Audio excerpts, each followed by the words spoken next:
The dim glow of the streetlights cast long, distorted shadows across the deserted highway. The town of Fairbrook had always been a quiet, uneventful place, but the locals knew of one stretch of road they all avoided after dark. It was called the Devil's Crossing. No one dared speak its name openly, but everyone whispered about the horrors that happened there. On this particular night, a chilling wind howled through the air, and the highway was eerily empty. Not a single car had passed in hours. The only sound was the occasional rustling of leaves, but even that felt ominous. Sarah had heard the rumors countless times, but she wasn't one to believe in ghost stories or superstitions. Her skepticism, however, was beginning to waver. She had no choice but to cross that very road. Her car had broken down on the other side, and the only way home was to walk across Devil's Crossing. She stared at the stretch of asphalt, her breath coming in short bursts as the cold night air bit at her skin. Don't cross the road, her grandmother had once warned her. It's deadly. Those words echoed in her mind like a mantra, but she brushed them off with a nervous chuckle. Her phone had no signal, and there was no one around to help. She had to get home, no matter what. As she took her first step onto the road, the atmosphere seemed to shift. The air became thick, suffocating, and a cold chill ran down her spine. The once gentle breeze now felt like icy fingers trailing over her skin. The dim light of the moon struggled to penetrate the thick fog that suddenly began to roll in. It enveloped the road, swallowing it whole. Halfway across, Sarah heard a sound, like footsteps crunching on gravel, but they were uneven, dragging. Her heart pounded as she quickened her pace, glancing over her shoulder.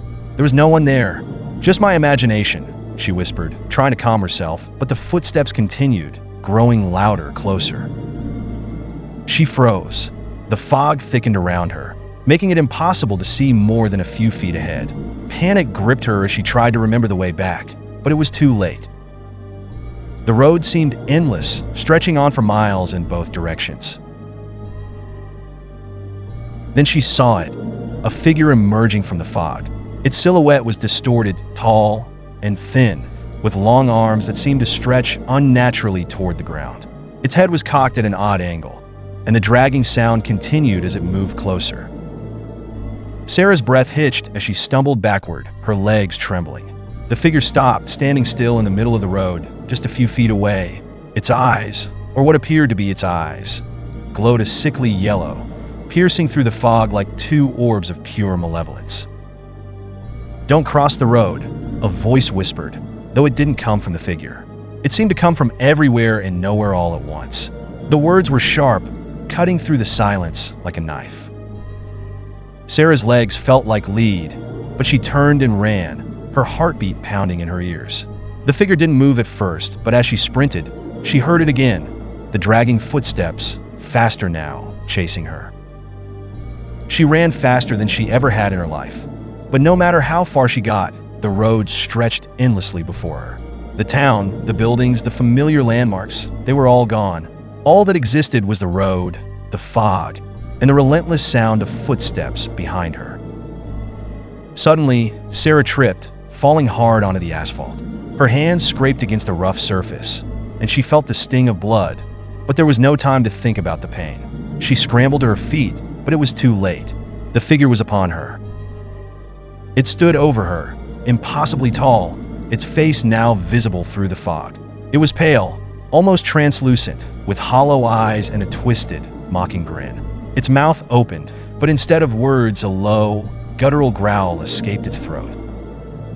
Sarah screamed, but the sound was swallowed by the fog, muffled as if the world itself refused to acknowledge her terror. The figure reached out, its long, bony fingers brushing against her skin. They were ice cold, like death itself. "Don't cross the road," the voice repeated, more urgent now. In a moment of clarity, Sarah understood. This wasn't just any road.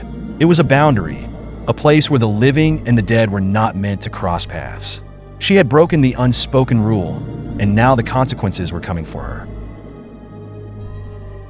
The figure loomed closer, its breath cold against her neck. The fog wrapped around her like a shroud, and the darkness seemed to swallow everything. She could feel the life being drained from her, the warmth of her body fading as the figure's touch lingered. With her last ounce of strength, Sarah tried to crawl away, but the road beneath her shifted, turning into something unrecognizable, a mass of shadows and whispers, pulling her down into its depths. As the figure's hand closed around her, she heard one final whisper, "Don't cross the road. It's deadly."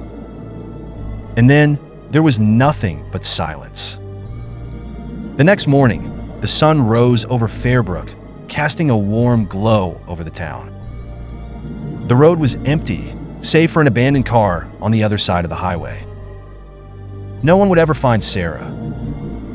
The locals would tell their stories, warn their children, but in the end, the road would claim more victims. It always did. And the warning would remain, a whispered legend passed down through generations. Don't cross the road. It's deadly.